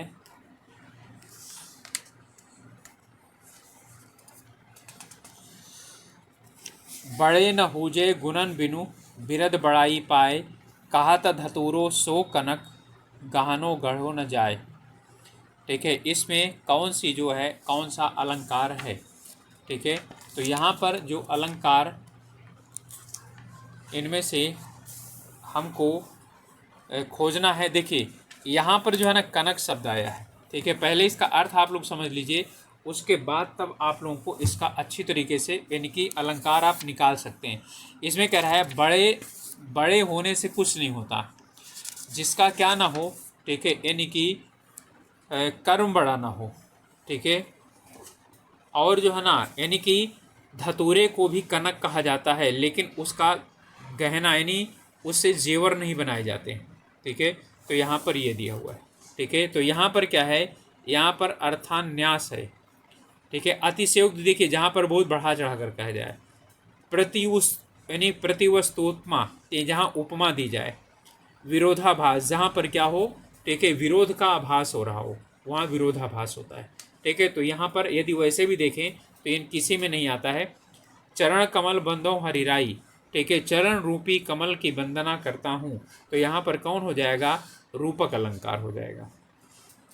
नवल सुंदर श्याम शरीर, ठीक है, नवल सुंदर श्याम शरीर, यहाँ पर जो है आपका जो है वो कौन सा है? तो यहाँ पर उल्लेख अलंकार है, ठीक है, क्योंकि इसमें कई नवल भी, सुंदर और श्याम, ठीक है, इन सभी से उपमा देते हुए इसको क्या की गई है? व्याख्या की गई है।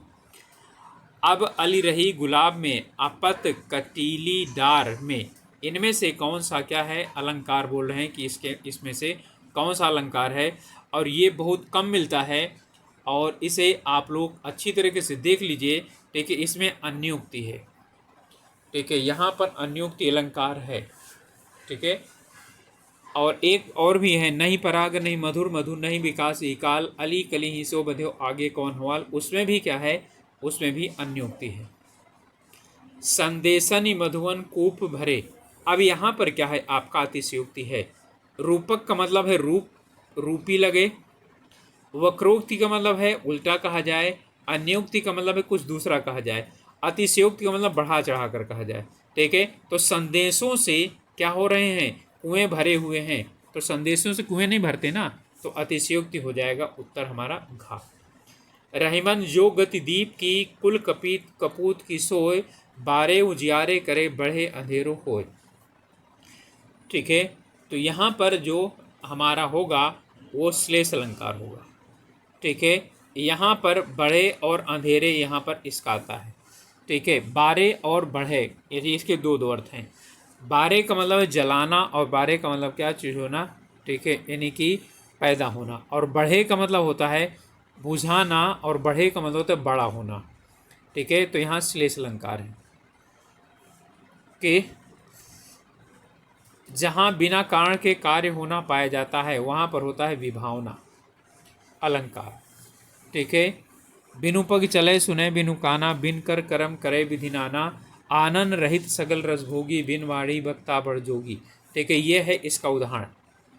ठीक है, दो उदाहरण एक साथ मैंने आप लोगों को क्या कर दिए बता दिए। यहाँ पर कह रहा है जहाँ उपमेय में अनेक उपमानों की आशंका होती है। ठीक है, वहाँ पर कौन सा अलंकार होता है। ओके, तो यहाँ पर होता है संदेह। भारत के संभारत हैं। ठीक है, इसमें कौन सा अलंकार है। ठीक है, तो इसमें अन्वय है। यदि किसी की तुलना नहीं की जाती उसी की तुलना बताई जाती है। राम सम राम है, सीता सामुख सीता है। ठीक है, वहाँ सब जगह क्या हो जाएगा अन्वय अलंकार होगा। पूत कपूत तो धन क्यों संचय, पूत सपूत तो धन क्यों संचय। ठीक है, तो यहाँ पर क्या चीज़ है आपका ये क्या हो रहा है क्यों संचय क्यों संचय, धन क्यों संचय धन क्यों संचय, ये सब क्या हो रहा है एक बार में आ रहा है। ठीक है, तो ये आपका क्या हो गया। ठीक है, चलिए इसे मैं बता रहा हूँ आपको। छेकानुप्रास का मतलब है निश्चित रूप से। ठीक है, एक एक जगह पर हर जगह पर क्या होता है उसमें वर्णों की आवृत्ति मिलती है। और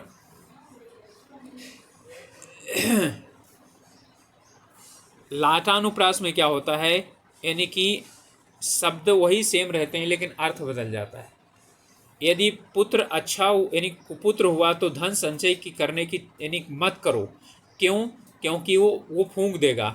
और यदि पूत क्या है सपूत है तो आपको धन संचय करने की चिंता नहीं करनी चाहिए क्योंकि वो धन खुद कमा लेगा। तो इसे बोलते हैं लाटानुप्रास। वृत्तानुप्रास में क्या होता है। ठीक है, वृत्तानुप्रास में यहाँ पर वृत्तियाँ पाई जाती हैं, 3 वृत्तियाँ पाई जाती हैं। ठीक है, या ये कह सकते हैं कि जो यानी समान वर्ण है या समान शब्द हैं वो 3 बार 5 बार या 7 बार आता है, वहाँ पर वृत्तानुप्रास होता है। अंत्यानुप्रास का मतलब है कोई सा भी आप दोहा ले लीजिए और कोई सा भी आप चौपाई ले लीजिए। ठीक है, चौपाई ले लीजिए और कोई सा भी दोहा लीजिए, अंत्यानुप्रास है। ठीक है, क्योंकि उसमें अंत में क्या होता है वर्ण मिलते हैं। तो यहाँ पर है यहाँ पर संचय, यहाँ पर भी क्या आया है संचय आया है। ठीक है, तो यहाँ पर क्या हो रहा है आपका अंत्यानुप्रास भी होगा। ठीक है, चलिए नेक्स्ट है आपका उसी तपस्वी से लंबे थे। ठीक है, यानी तपस्वी से लंबे थे देवदार 2 4 खड़े, इनमें कौन सा है। ठीक है, तो क्या यहाँ पर अनुप्रास है। तो अनुप्रास का मतलब क्या चीज़ हो गया कि वर्णों की समानता मिलती है तो अनुप्रास है नहीं। ठीक है, रूपक है क्या यानी कि रूप क्या यहाँ पर आ रहा है। यमक है क्या तो यमक भी नहीं है। ओके, तो इसमें हमारा हो जाएगा प्रतीप। ओके, तो यहाँ पर यानी कि प्रतीप हो जाएगा अलंकार जब उपमान को उपमेय के समान क्या हो जाता है माना जाता है, अर्थात उपमेय को उपमान की चेष्टा करते हुए बताया जाता है। तो वहाँ पर क्या होता है। ठीक है, वहाँ पर तपस्वी और लंबे और देवदार, तो यहाँ पर क्या चीज़ हो जाए तपस्वी मुख्य हैं और देवदार क्या हैं वो बड़े हैं। ठीक है, तो यहाँ प्रतीप हो जाएगा। उतरी नहाए जमुन जल जो शरीर सम श्याम। ठीक है, इसमें भी क्या हो जाएगा प्रतीप होगा। ठीक है, यानी कि शरीर की जल की जो तुलना है शरीर से की जानी चाहिए लेकिन शरीर की तुलना जल से कर दी गई। तरन तनुजा तर तमाल तरवर बहुछाए ता कई बार आ रहा है, तो यहाँ पर क्या हो जाएगा अनुप्रास अलंकार हो जाएगा। ओके, चलिए नेक्स्ट है हमारा रूपक अलंकार। वहाँ होता है जहाँ उपमेय और उपमान में क्या होती है समानता का भाव आ जाता है। ओके, तो क्या हो जाता है उपमेय उपमान का भेद मिट जाता है। ठीक है, वहाँ पर यानी जहाँ उपमेय में उपमान को ही मान लिया जाता है उसे हम या ये बोलते हैं कि जहाँ पर उपमेय में उपमान का अभेद्य रहित आरोप होता है उसे बोलते हैं हम रूपक। उस काल मारे क्रोध के तनु कांपने उसका लगा, मानो हवा के जोर से सोता हुआ सागर जगा। ये आ गया मनो। मनु मानो, मनु मानो, जानो, ठीक है, जानो जहाँ पर भी आता है वहाँ पर होता है उत्प्रेक्ष अलंकार, इसे नोट करिएगा। ठीक है, मानो मानो, जानो, जनू जहाँ पर भी आता है वहाँ उत्प्रेक्ष अलंकार होता है। पेपर पास सरिस मन डोला, नोट कीजिए, सा, सी, से, सम, सरिस जहाँ पर भी आता है, ठीक है, सा, सी, से, सम, सरिस जहाँ पर भी आता है वहाँ पर होता है आपका उपमा अलंकार। ओके, नवल सुंदर श्याम शरीर, ठीक है, अब ये ऊपर भी आ चुका था, नवल सुंदर श्याम शरीर, ठीक है, तो यहाँ पर क्या है, ये उल्लेख अलंकार है।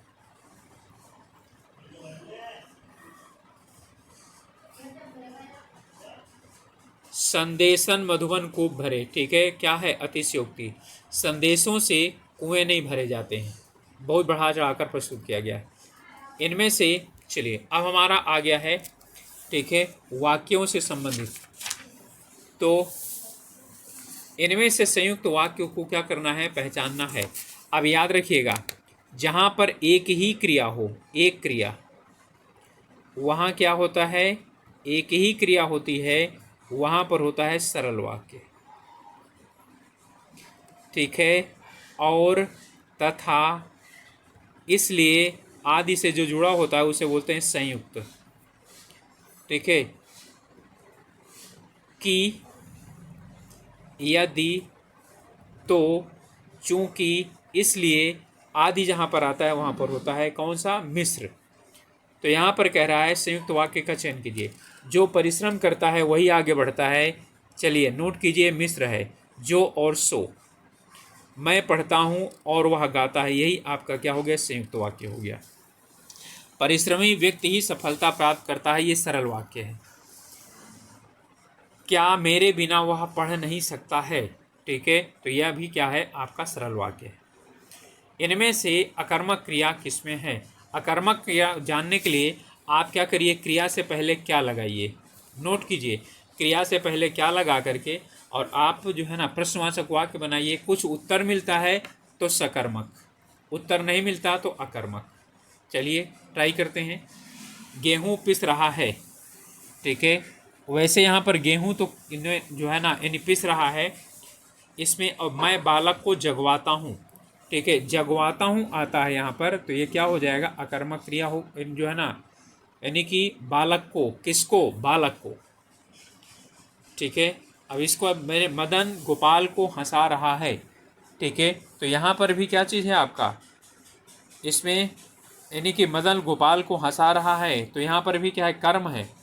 ओके, राम पत्र लिखता है, तो यहाँ पर भी क्या है, कर्म है। ओके, तो यहाँ पर जो आपका उत्तर हो जाएगा वो हो जाएगा का, गेहूँ पिस रहा है, ठीक है। यहाँ कर्म है बालक गोपाल और यहाँ पर है पत्र, जब कर्म है तो सकर्मक क्रिया होगा। ओके, उसने कहा कि मैं घर जाऊँगा, अब यहाँ पर क्या आ गया, कि आ गया ना, आँख बंद करके मिश्र वाक्य करिए, अभी मैंने बताया आपको, ठीक है। इसमें अल्प विराम चिन्ह कौन सा है, ठीक है, तो अल्प विराम चिन्ह आपका ये है, ये अर्ध विराम है, ये पूर्ण विराम है, ठीक है। इनमें से कौन सा अर्ध विराम है, अर्ध विराम ये वाला है, ठीक है, ये अल्प विराम है, ये पूर्ण विराम है, ये हिंदी में कोई चिन्ह प्रयोग नहीं होता। तुम यह काम मत करो, ठीक है, ये क्या है, किस तरह का वाक्य है, ठीक है, आज्ञावाचक, संदेहवाचक, विस्मयवाचक या निषेधवाचक। देखिए ये विस्मयवाचक भी नहीं है और संदेहवाचक भी नहीं। अब इसमें आपको जो है ना यानी कि निकालना है इन दोनों में से कौन सा है, ठीक है। तो यहाँ पर तुम यहाँ काम मत करो, ना करो, तो नहीं आ गया तो निषेधवाचक हो गया। इसके बाद है हो सकता है राम का काम बन जाए, हो सकता है, तो क्या चीज़ हो गया, संदेह हो गया ना, तो क्या चीज़ हो गया, संदेहवाचक। अरे, अरे जैसे आ गया तो क्या चीज़ हो गया, ये हो गया आपका विस्मयवाचक, आगे जानने की जरूरत ही नहीं है। वाक्य के घटक होते हैं दो, उद्देश्य और विधेय, सिर्फ उद्देश्य और विधेय क्या होते हैं? वाक्य के दो घटक होते हैं। यह फाइल प्रबंधक तक पहुंचाओ, ये वाक्य कैसा है? ठीक है, इच्छावाचक, संकेतवाचक, आज्ञावाचक। तो क्या चीज़ है ये? आज्ञावाचक है। ओके, चलिए अब जो है ना आपका आ गया है कुछ ऐसे प्रश्न हैं जो सीधा सीधा संबंधित है किससे? ठीक है, साहित्य से। तो साहित्य से रचनाएं और रचनाकार से संबंधित है प्रश्न। तो इनको हम लोग देख लेते हैं कि इनमें इनका उत्तर क्या होगा। ओके, तो छायावाद के प्रवर्तक किसे कहा जाता है? ठीक है, तो छायावाद के प्रवर्तक जो है ना किसे कहा जाता है? तो छायावाद के प्रवर्तक किसे कहा जाता है? जयशंकर प्रसाद को कहा जाता है। ठीक है, तो छायावाद के प्रवर्तक जो हैं वो जयशंकर प्रसाद जी को माना जाता है। ठीक है, छायावाद के चार जो है वो धुरंधर हैं। ठीक है,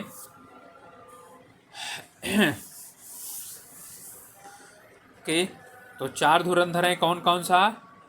पंत हो गए, प्रसाद हो गए, ठीक है, निराला हो गए और महादेवी वर्मा।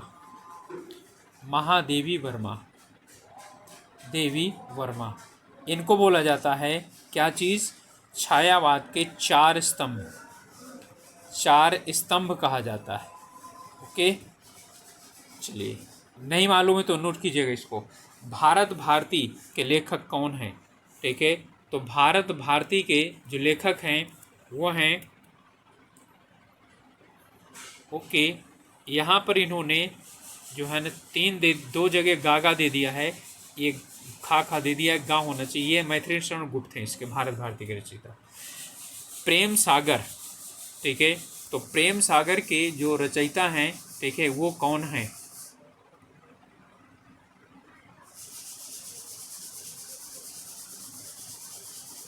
प्रेम सागर के जो रचयिता हैं वो लल्लू लाल के। इसके बाद है पंच परमेश्वर कहानी किसकी है? तो पंच परमेश्वर कहानी है प्रेमचंद की। तोड़ती पत्थर कविता, ठीक है, किसने लिखी थी? वह तोड़ती पत्थर देखा मैंने इलाहाबाद के पथ पर। ठीक है, और इसके हैं कौन? सूर्यकांत त्रिपाठी निराला के। तो ये हैं सूर्यकांत त्रिपाठी निराला की रचना है। हार की जीत कहानी के लेखक कौन है? सुदर्शन है। ठीक है, हार की जीत कहानी के लेखक सुदर्शन है। इसके बाद रानी केकती की कहानी, ठीक है, इसे लिखने वाले कौन है? तो मुंशी इंसाअल्लाह खां, हिंदी की पहली कहानी मानी जाती है ये। रसिक प्रिया के लेखक कौन है? ठीक है, तो इसमें रसिक प्रिया के जो लेखक हैं वो केशव दास है। कूटज के रचयिता कौन है? कूटज बहुत प्रसिद्ध निबंध है और इसके हैं निबंधकार हजारी प्रसाद द्विवेदी। ओके, चंदन विश्वव्यापक नहीं लपटे रहत भुजंग, ठीक है, ये पंक्तियाँ किसकी हैं? के तो ये पंक्तियाँ हैं रहीमदास की।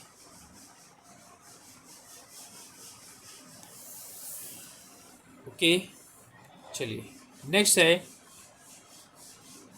पूस की रात कहानी के रचनाकार कौन है? तो पूस की रात अ विंटर्स नाइट प्रेमचंद। ध्रुव स्वामिनी के रचयिता कौन है? तो ध्रुव स्वामिनी के रचयिता हैं जयशंकर प्रसाद, ये नाटक है इनका प्रसिद्ध। ओके, भिक्षुक कविता के जो रचयिता हैं वो कौन है? ठीक है, तो इसमें आपके देखिए ये चारों जो है ना हमारे, ये प्रसाद, पंत और महादेवी वर्मा और निराला, ये छायावाद के चार स्तंभ जो है ना हैं। ठीक है, तो इनमें जो है चार स्तंभ यहाँ पर नाम दे दिया है। ठीक है, तो भिक्षुक के रचयिता कौन है? वो निराला है। ओके, प्रसाद को ब्रह्मा कहा जाता है, ब्रह्मा छायावाद का। ठीक है, पंत को विष्णु कहा जाता है छायावाद का। ठीक है, और निराला को कहा जाता है शिव। ठीक है, रुद्र। ओके, और महादेवी वर्मा को शक्ति कहा जाता है। ठीक है, तो इनके छायावाद के अलग अलग उपनाम भी हैं। ये ईदगाह कहानी के रचनाकार कौन है? बहुत मार्मिक कहानी है। ठीक है, प्रेमचंद है, मुंशी प्रेमचंद की कहानी ईदगाह। संदेश रासक के रचयिता कौन है? ठीक है, तो संदेश रासक का मतलब है संदेश जाने वाला, यानी संदेश भेजना। ठीक है, तो इसके हैं अब्दुल रहमान। आप लोगों से रिक्वेस्ट है कि चैनल में नए हैं या चैनल को अभी तक सब्सक्राइब नहीं किया है तो ज़रूर सब्सक्राइब कीजिएगा। ठीक है, और ये एक वीडियो में ही पूरा करना चाहते हैं हम लोग, और यदि जो है आप लोगों का रिस्पांस अच्छा रहा और यदि ज़रूरत आप लोग महसूस हो रही है, ठीक है, तो एक वीडियो इस पर और भी बनाया जा सकता है, इसी तरह से सभी प्रश्नों को इकट्ठा करते हुए। ठीक है, तो चलिए, शब्दार्थो सहितम काव्यम, ठीक है, यह उक्ति किसकी है? ठीक है, तो ये युक्ति है भामा की। आचार्य भामा का कहना है शब्दार्थों सहितम काव्यम, यानी शब्द और अर्थों से जो क्या हो युक्त हो उसी को काव्य कहा जाता है। इनमें से कौन सा प्रबंधक काव्य है? प्रबंध काव्य का मतलब है, ठीक है, ध्यान रखिएगा, खंड काव्य उसे कहते हैं कि नायक के किसी एक भाग का वर्णन करना। प्रबंध काव्य का मतलब है नायक के पूरे भाग का वर्णन करना, जैसे जन्म से लेकर मृत्यु का वर्णन करना। तो जो आपका वो है रामचरितमानस है, वो आपका प्रबंध काव्य है। ठीक है, तो यहाँ पर अच्छा रामचरितमानस दे ही दिया है, तो रामचरितमानस जो है ना ये आपका क्या है? प्रबंध काव्य है। ओके, रामचरितमानस लिखा है तुलसीदास ने। आत्मजयी के लेखक कौन है? ठीक है, तो आत्मजयी के जो लेखक हैं वह हैं कुंवर नारायण। चांद का मुंह टेढ़ा है, ठीक है, इसके रचयिता हैं चांद का मुंह टेढ़ा है। ठीक है, तो भारतेंदु हरिश्चंद्र तो इसके रचयिता हैं नहीं, भवानी प्रसाद मिश्र भी नहीं हैं, गजानन माधव मुक्ति बोध हैं इसके। रामलला नहसू के रचनाकार हैं तुलसीदास। ठीक है, आषाढ़ का एक दिन। और हाँ, इसमें जो है ना एक क्वेश्चन पूछा जाता है कि इनमें से कौन सी रचना तुलसीदास की ब्रज भाषा में है। ओके, तो जो कवितावली है, कवितावली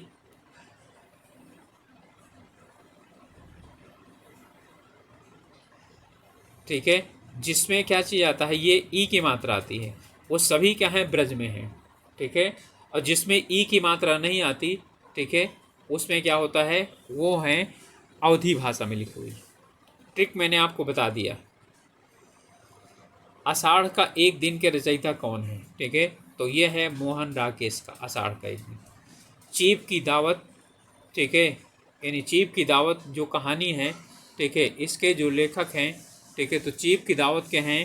वैसे यहाँ पर ऑप्शन नहीं है लेकिन आपको बता देता हूँ, भीष्म साहनी है, भीष्म साहनी। ठीक है, भीष्म साहनी। ओके, तो ये लगभग यानी हम लोगों के 125 से 130 प्रश्न थे, और आशा यही है कि इसमें से आप लोगों के प्रश्न जो है वो आ जाएं, तो और आ सकने की आशंका काफ़ी है, क्योंकि ये बेस्ड है पिछले सालों के जो प्रश्न बनाए गए थे। ठीक है, तो एमसी के ऊपर बेस्ड है।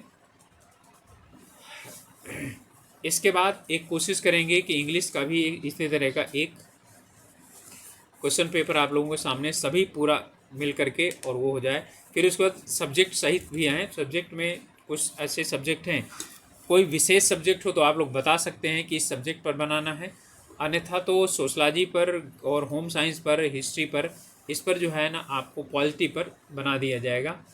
ओके, तो अपनी पढ़ाई आप लोग अच्छी तरह से कीजिए, और आपका 13 तारीख से परीक्षा है। और जिन लोगों ने अभी तक अपना, जिन बच्चों ने अभी तक अपना सिटी एग्ज़ाम यानी निश्चित नहीं किया है, या डेट ऑफ जो है एग्ज़ाम नहीं जिनका पता चल पाया है, तुरंत लॉगिन कीजिए, अपना रजिस्ट्रेशन नंबर डालिए और पासवर्ड डालिए और अपना तुरंत पता करिए, ठीक है, कि आपका किस दिन एग्ज़ाम है और किस शहर में एग्ज़ाम है। ठीक है, एडमिट कार्ड बाद में जारी होगा, एडमिट कार्ड आपके एग्ज़ाम डेट के 4 दिन पहले जारी होगा। ओके, तो इसी के साथ जो है आज का ये सत्र हम लोग समाप्त करते हैं।